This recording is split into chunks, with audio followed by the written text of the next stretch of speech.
শেষ হয়ে গিয়েছিল। মালকিন, মুখে মুখে তর্ক করতে না বলেছি, তুমি হাতে কলমে উত্তর দাও। ঠিক বলেছিস, থ্যাংক ইউ। দাঁড়াও বৌমা, এদিকে শোনো তো, এক কাপ চা করে নিয়ে আসো।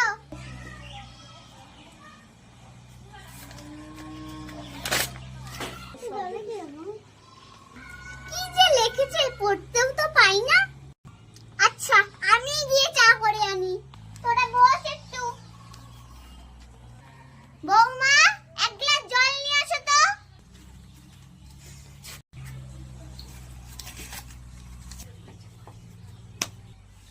আবার কি হচ্ছে এসব?